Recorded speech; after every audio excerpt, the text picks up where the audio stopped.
여러분, 혹시 랜섬웨어라고 들어보셨죠? 내 컴퓨터에 있는 소중한 파일들을 잠궈놓고 돈을 달라고 협박하는 바로 그 악성 코드 말입니다.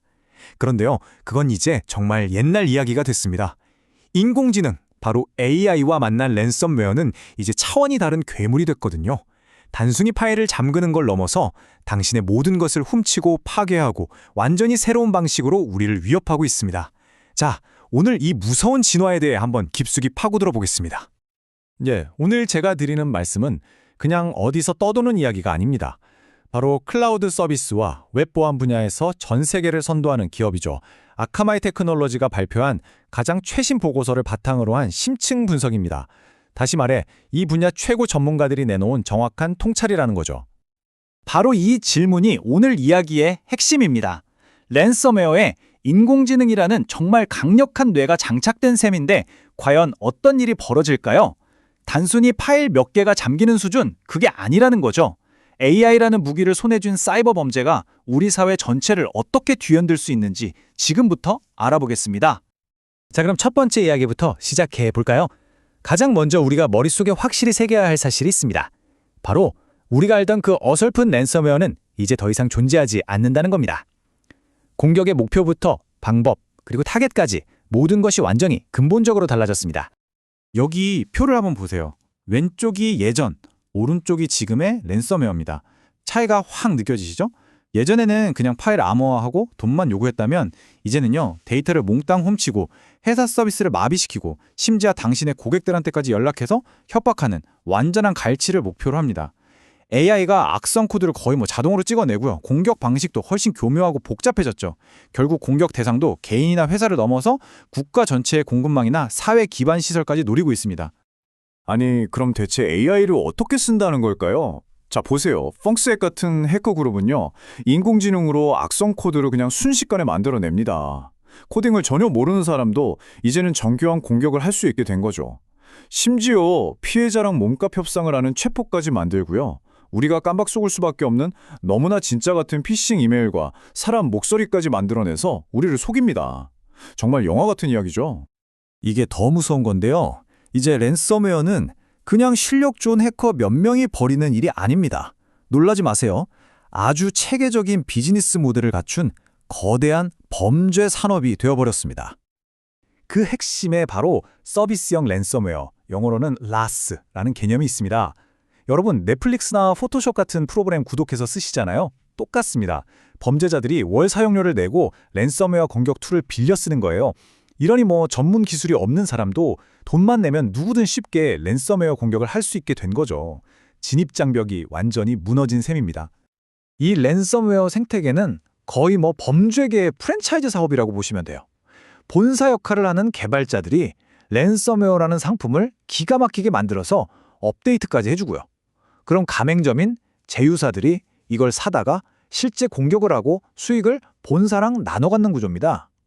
심지어 공격할 만한 허술한 회사를 찾아주는 초기 접근 블로커라는 전문가까지 따로 있다니까요. 정말 놀랍도록 체계적인 범죄 기업이죠. 자, 이렇게 기업처럼 조직화된 범죄 집단이 쓰는 공격 방식은 과연 얼마나 더 잔혹하고 악랄해졌을까요? 이제는 피해자를 압박하는 방식이 단계별로 진화하고 있습니다. 한번 보시죠. 처음에는 단순히 파일을 잠그고 돈을 요구했어요. 이게 1단계. 근데 이걸로는 돈을 잘 안 내니까 2단계로 훔친 데이터를 인터넷에 공개하겠다고 협박을 추가하죠. 여기서 끝이 아닙니다.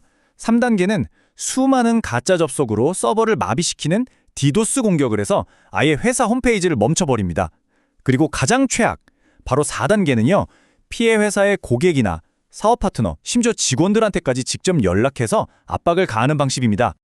여러분이 만약 이 4단계 갈취 공격을 당했다고 한번 상상해 보세요. 정말 끔찍합니다. 먼저 내 모든 파일이 잠기고 동시에 회사 웹사이트는 먹통이 됩니다. 그런데 그 다음엔 내 사업 파트너한테 이 회사랑 거래하면 당신들도 위험해져요 라는 식의 협박 메일이 가고요. 마지막으로는 우리 고객들의 개인정보를 전부 인터넷에 풀어버리겠다고 최후 통첩을 하는 겁니다. 이건 사업을 그냥 뿌리째 뽑아버리겠다는 거죠. 그래서 이게 얼마나 심각한 문제냐? 이 숫자를 보시면 바로 감이 오실 겁니다. 플러스 37%. 2024년 단 한 해에만 랜섬웨어 공격이 이렇게나 늘었어요. 이게 어느 정도냐면요. 전 세계에서 일어난 모든 데이터 유출 사건의 44%, 거의 절반이 바로 이 랜섬웨어 때문이었습니다. 어마어마하죠? 전 세계적으로 보면 특히 아시아 태평양 지역, 바로 우리가 살고 있는 이곳이 전체 공격의 절반 이상을 차지하면서 가장 큰 피해를 보고 있습니다. 유럽과 중동, 아프리카가 그 뒤를 잇고 있고 라틴 아메리카에서도 무섭게 증가하고 있고요. 이건 더 이상 먼 나라 이야기가 절대 아니라는 뜻입니다. 자, 지금까지 너무 무서운 이야기만 했죠? 이제부터가 진짜 중요합니다. 그럼 대체 우리는 이 무시무시한 공격으로부터 어떻게 스스로를 지킬 수 있을까요? 우리의 방패를 한번 만들어 봅시다. 요즘 보안에서 가장 중요한 개념이 바로 이 제로 트러스트입니다. 말 그대로 아무도 아무것도 믿지 않는다는 건데요. 예를 들어 아주 보안이 철저한 건물에 들어간다고 상상해 보세요. 정문을 통과할 때도 신분증 검사하고 사무실 문 앞에서도 또 검사하고 심지어 내 자리 컴퓨터를 켤 때도 다시 인증을 하죠. 네트워크에서도 바로 그렇게 하는 겁니다. 내부 직원이라고 무조건 믿어주는 게 아니라 모든 접근을 일단 의심하고 계속해서 확인하고 검증하는 방식. 그게 바로 제로 트러스트의 핵심입니다. 물론 제로 트러스트는 좀 복잡하고 어려운 개념일 수 있으니 우리가 당장 실천할 수 있는 것들부터 확실히 챙겨야 합니다. 중요한 시스템은 다른 네트워크랑 따로 떼어놓아서 피해를 최소화하고요. 데이터는 주기적으로 외장하드나 다른 클라우드에 꼭 백업해둬야 합니다. 그리고 제일 중요한 것 중 하나가 바로 보안 교육, 의심스러운 이메일이나 문자를 알아보는 눈을 기르는 거죠. 마지막으로 모든 프로그램은 항상 최신 버전으로 업데이트하는 습관, 이건 기본 중의 기본입니다. 여기서 정말 중요한 말이 나옵니다. 바로 회복력인데요. 이게 무슨 뜻이냐면 완벽한 방어, 즉 공격을 100% 막는 건 불가능할 수 있다는 겁니다. 더 중요한 건 어쩔 수 없이 공격을 당했을 때 얼마나 빨리 정신 차리고 정상으로 돌아올 수 있느냐는 거죠. 무너지지 않는 벽을 쌓는 것보다 무너져도 곧바로 다시 일어설 수 있는 능력을 키우는 것, 그게 더 현실적인 목표라는 이야기입니다. 자, 이제 마지막으로 앞으로 우리가 맞이할 사이버 전쟁은 어떤 모습일지 잠시 짚어보겠습니다. 위협은 지금 이 순간에도 진화하고 있으니까요. 우리는 절대로 경계를 늦춰서는 안 됩니다. 미래의 공격은 AI 덕분에 훨씬 더 자동화되고 더 빨라질 겁니다. 그리고 공격 대상은 우리 컴퓨터나 스마트폰을 넘어서 클라우드 서버, 우리 집에 있는 스마트 TV나 냉장고, 스피커 같은 모든 사물 인터넷 기기로 넓어질 거예요. 말 그대로 우리 삶의 모든 영역이 공격에 노출될 수 있다는 뜻입니다. 공격 기술은 정말 자고 일어나면 바뀌어 있을 정도로 빠르게 발전하고 있습니다.